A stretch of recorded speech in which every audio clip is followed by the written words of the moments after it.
आज मैं तुमसे एक ऐसी बात कहने आया हूं जो अगर तुमने अपने जीवन में उतार ली तो समझो तुम्हारे जीवन का चेहरा बदल जाएगा। ये बात है ब्रह्मचर्य की। जैसे ही ये शब्द सुनते हो शायद तुम्हारे मन में आता हो कि महाराज, ये तो साधुओं संतों का विषय है, हम तो गृहस्थ हैं। पर बेटा, ब्रह्मचर्य केवल अविवाहित लोगों का धर्म नहीं है। ये तो हर इंसान के लिए उतना ही जरूरी है जितना सांस लेना। जैसे पानी पीना केवल किसी एक वर्ग के लिए नहीं, वैसे ही संयम का अमृत भी हर किसी के लिए है, चाहे वो विद्यार्थी हो, साधु हो या विवाहित गृहस्थ। गृहस्थ जीवन में ब्रह्मचर्य का अर्थ है अपनी इच्छाओं को मर्यादा में रखना। जैसे नदी किनारों में बंधी होकर बहती है तो खेतों को सींचती है, जीवन देती है। लेकिन अगर किनारे तोड़ दे तो बाढ़ बनकर विनाश कर देती है।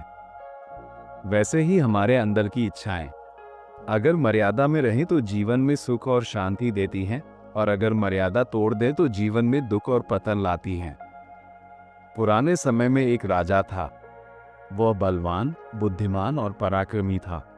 लेकिन धीरे धीरे वो भोग विलास में डूब गया। दिन रात उत्सव, नृत्य, शराब, यही उसका जीवन बन गया। कुछ वर्षों में उसका शरीर कमजोर हो गया, चेहरे की चमक मिट गई और वो युद्ध के मैदान में दुश्मन से हार गया। एक ऋषि ने कहा, राजन, तुमने अपने वीर्य बल को व्यर्थ कर दिया। जो तुम्हारा कवच था उसे खुद ही फेंक दिया। बेटा, ये वीर्य बल केवल शरीर का रस नहीं है, ये तुम्हारी जीवनी शक्ति है, स्मरण शक्ति है, उत्साह है। इसे बचाना यानी अपनी उम्र, अपनी ताकत और आत्मविश्वास बचाना। शास्त्र कहते हैं, संतानोत्पत्ति के समय माता पिता का आचरण सीधे बच्चे में संस्कार डालता है। कश्यप ऋषि ने 10,000 साल तक ब्रह्मचर्य रखा और गरुड़ जैसे महावीर का जन्म हुआ। इसलिए कहा गया, जैसा आचरण वैसी संतान। आज के समय में लोग विवाह को केवल भोग का साधन समझते हैं। बिना संयम का भोग मीठे जहर जैसा है, पहले आनंद देता है, फिर बीमारी और पछतावा। तुम कहोगे, महाराज, मन को कैसे रोके? तो सुनो, इसके उपाय हैं। सुबह ब्रह्म मुहूर्त में उठो। सूरज निकलने से पहले का समय मन को शुद्ध करता है। स्नान करो, नाम जप करो, ध्यान करो, प्राणायाम करो, अनुलोम विलोम, कपालभाति, ये मन को स्थिर करेंगे। आहार सात्विक लो, दूध, फल, सब्जियां, अंकुरित अनाज। तेल, मसाले, मांस, शराब से बचो। रात को हल्का भोजन करो।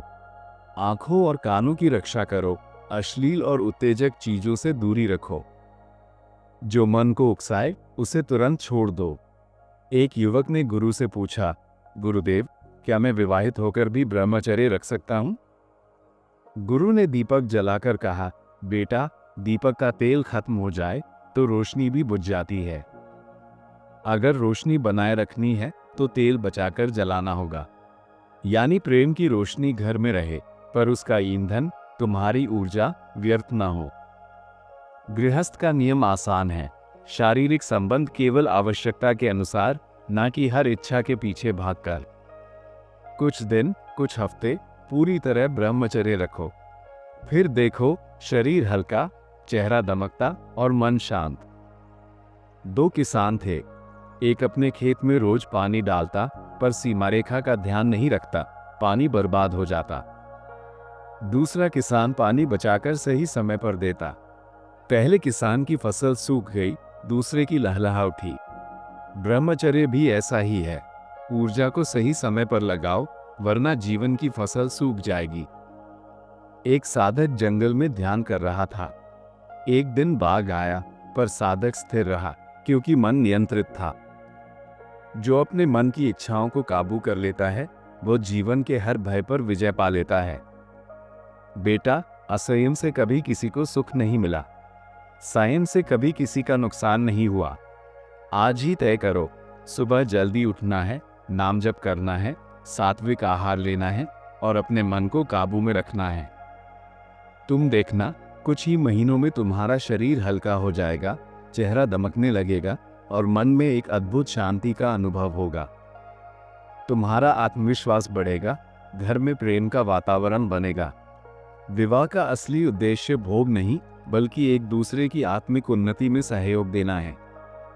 पति पत्नी अगर मिलकर नियम रखें, कुछ दिनों में एकदम ब्रह्मचर्य और बाकी दिनों में भी मर्यादा में, तो उनकी संतान तेजस्वी, बलवान और स्वस्थ होगी। याद रखो बेटा, संयम से कभी किसी का नुकसान नहीं हुआ, लेकिन असंयम से कितने लोग बर्बाद हुए। इतिहास इसके उदाहरणों से भरा पड़ा है। आज से ही थोड़ा थोड़ा करके अपने जीवन में ब्रह्मचर्य लाओ। सुबह जल्दी उठो, नाम लो, ध्यान करो, व्यायाम करो, सात्विक भोजन करो और अपने मन को काबू में रखो। एक दिन तुम खुद महसूस करोगे, तुम्हारा शरीर, मन और आत्मा तीनों एकदम नए जैसे हो गए हैं। और तब समझोगे, ब्रह्मचर्य सच में अमृत है।